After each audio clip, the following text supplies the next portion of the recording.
Have you had one of these? How particular are they? Do they work every time?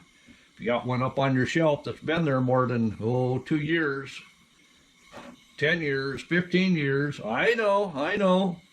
It's there when I need it, but you know what? You'll make sure they work now. So we're still looking for some stoves for the chuck box, what we might put in it. And on this checkerboard here, I was thinking of maybe doing stick figures or possibly even some Scout insignias in these white squares. What do you think? But we got 3 stoves here I'm going to try today. They're all Colman. I've got an old one, the old 502, and that's a 1977. I have a Peak 1. You would think, well, that's a lot newer. Yeah, that's a 1982. And I've got a brand new one, still in the box, never been used. And that's from 1992. So we're going to review these stoves, see how well they work. So the oldest of my single burner camp stoves is a 502 700. And it was made, let's see, 11 of 1977. I found it at Goodwill for $5.99. It is well used. Like I say, it's a 502. If any of you have had one of these, you know how well they work. Nice and sturdy. You can put a good sized pot on there for cooking or heating up water. It even has the instruction manual in it, in the box. I'd love to find one of those square cooking kits. But it tells you how to light, fill it, line it. All the parts lists are on the back as well. And then inside, I thought I found the original sales receipt. So this was actually a repair. They put a new generator tube on, and the total bill was $5.10. Labor was $1.50, and the part was $3.60.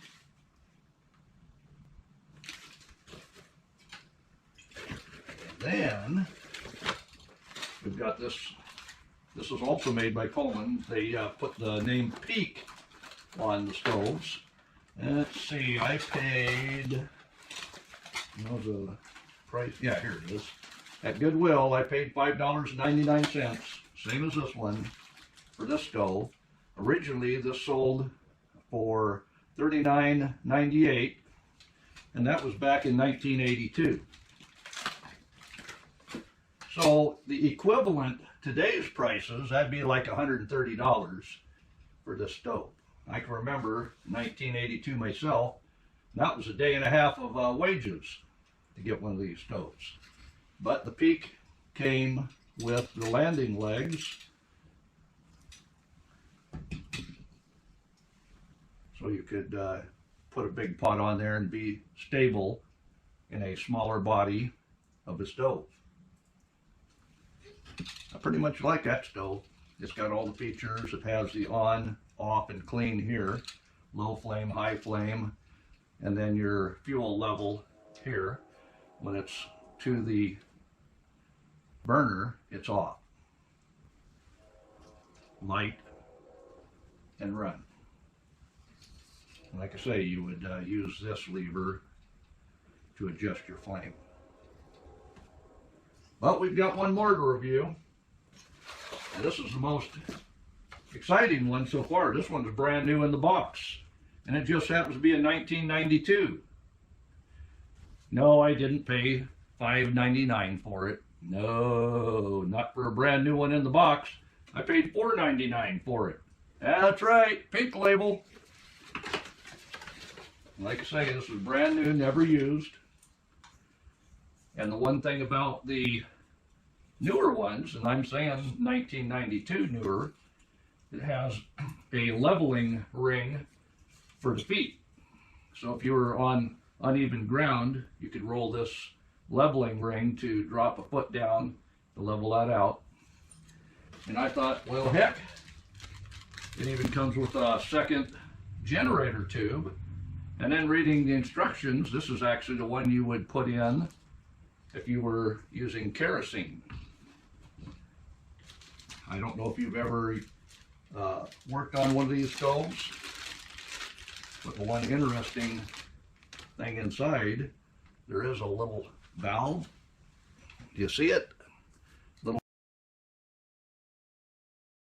valve inside there that you have to pull to attach to the lifting lever, and that actually opens up the fuel. And then obviously you've got your little jet right here. And like I say, this one's made for white gas. This one's made for kerosene. There are differences, and it says right in the manual. I think it even says on this little tag. The stove has been manufactured for Colman fuel. If kerosene is to be used, see instruction folder. And the instructions are right here in the box. And how do I know this one's brand new? Well, there's no heating on the top. Never had fuel in it. So this one may be a museum piece for me, or maybe possibly even a gift someday. What do you think? One of these stoves could be going in here. One of the things I'm thinking, even if I had used propane, why not also have white gas as an option, just in case you run out of one? Good idea?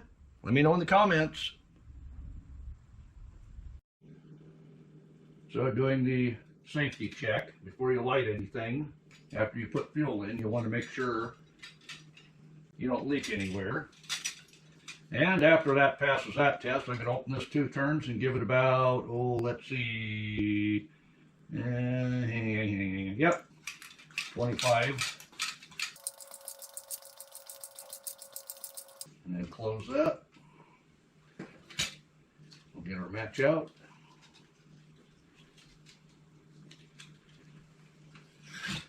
And the handle here is on light. And we're going to turn this handle down to light it.